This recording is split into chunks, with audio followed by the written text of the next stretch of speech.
اب پچھلے جمعے میں نے بیان کیا کہ جو مشرک لوگ تھے رسول اللہ صلی اللہ علیہ وسلم کے زمانے میں، بلکہ اس سے پہلے بھی مختلف زمانوں کے اندر جو لوگوں نے شرک کیا ہے، تو اس کی بنیاد کیا تھی؟ ہر جگہ میں آدمی سے جب راستہ غلط ہوتا ہے تو کوئی نہ کوئی بات ہوتی، وہ بات ایک قدم پھر دوسرا پھر تیسرا، پورا راستہ الگ ہو جائے۔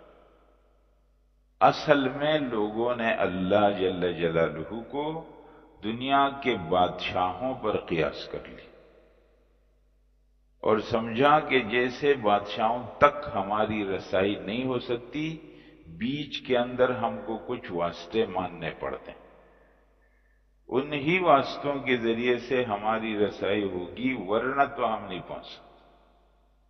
اور پھر وہ جو بیچ کے واسطے ہیں وہ ایسا درجہ اختیار کر لیتے ہیں کہ لوگ کہتے ہیں وہاں تک ہماری کیا بات ہے، ہمارا سب کام تو یہاں سے ہو جاتا ہے، لہذا انہی کے ساتھ اپنا تعلق ٹھیک رکھو، انہی واسطوں کو مستقل مان لیا جائے۔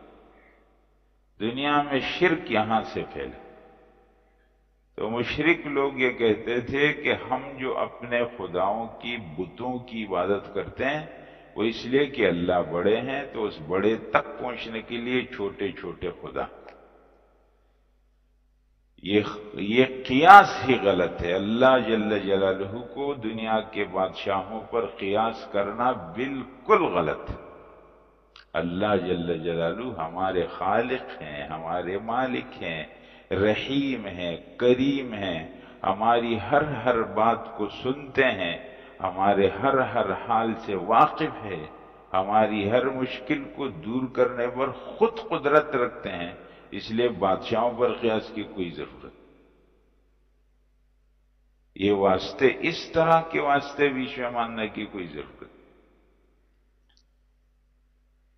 اب یہاں پر حضرات یہ پچھلے جمعوں میں جو کچھ میں نے بیان کیا وہ سب کا خلاصہ آپ کے سامنے بیان کر، یہ تقریباً مہینے کے اندر جو باتیں ہوئی وہ سب پورے مہینے کی باتیں بیان کرتے۔ اب میں نئی بات کرتا ہوں آپ کے سامنے۔ آپ کو یہ بات معلوم ہے حضرات کہ دنیا کے اندر لوگوں نے مختلف چیزوں کو اللہ کا نائب بنایا اور وہ اللہ کے اختیارات اس کو حوالے کی۔ جس نے جس کو بڑا سمجھا اسی کو اللہ کی جگہ میں رکھ دی۔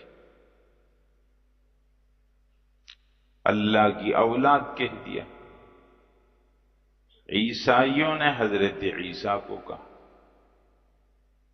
اب میں اس تفصیل میں نہیں جاتا ہوں حضرات، لیکن مختصراً بات کرتا ہوں کہ عیسائیوں نے حضرت عیسیٰ کو خدا کا بیٹا کہا۔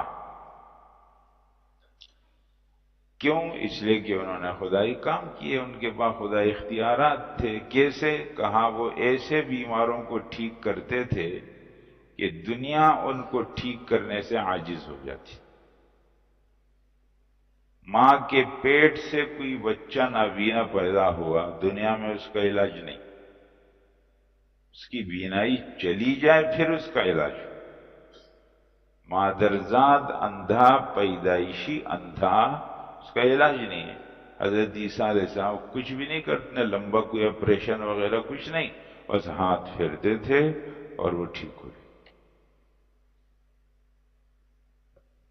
کوئی آدمی ہے جو برس کا بیمار ہے، چمڑا جو کھال کا وہ ہو جاتا ہے، سفید سفید دھبے لگ جاتے ہیں، اور حضرت عیسیٰ علیہ السلام ہاتھ پھیرتے تھے اور ٹھیک ہو جاتے۔ اور کوئی آدمی مر گیا، حضرت عیسیٰ علیہ السلام اس کو حکم کرتے تھے کھڑے ہو جاؤ، وہ کھڑا ہو جاؤ۔ اور حضرت عیسیٰ علیہ السلام لوگوں کو یہ بتاتے تھے کہ تمہارے گھروں میں تم نے کیا رکھا ہے کھانے کا اور کیا تم نے تیار کیا۔ أُنَبِّئُكُم بِمَا تَأْكُلُونَ وَمَا تَدَّخِرُونَ فِي بُيُوتِكُمْ، جو آج تم کھاؤ گے کھانے کا جو تیار کیا ہے، اور جو کچھ تم نے اپنے گھر میں کھانے پینے کا آئندہ کے لیے ذخیرہ بنا کر کے رکھا ہے مجھ کو معلوم، ان کے گھر میں کیا، ان کے گھر. عیسائیوں نے کہا اس قسم کے کام تو خدا ہی کام ہے، اور جب حضرت عیسیٰ نے یہ کام کر لیے تو حضرت عیسیٰ خدا ہو. کسی نے کہا کہ اس قسم کے کام تو ملائکہ کرتے ہیں، لہذا ملائکہ خدا کے نائب. کسی نے کہا یہ والے اختیارات تو جنات کے پاس ہے، انہوں نے کہا جنات. کسی نے کہا یہ قدرت و اختیار تو سورج کے پاس ہے، کتنی طاقت ہے اس کی کہ اندھیرا ہو جیسے ہی سورج نے اپنا چہرہ دکھایا پوری کائنات روشن ہو گئی، اتنا طاقتور. کسی نے کہا ستارے ہیں، ہماری قسمت ستاروں کے ساتھ بندھی ہوئی ہے، کس کا ستارہ گردش میں ہے کس کا کیا ہے، لہذا یہ ستاروں میں خدائی اختیارات. کسی نے گائے کو کہہ دیا، جو کسی نے آگ کو کہہ دیا. حضرات اس مخلوق کے اندر جس کو جو بڑا نظر آیا اس نے اس کو خدا کی جگہ میں رکھ دی.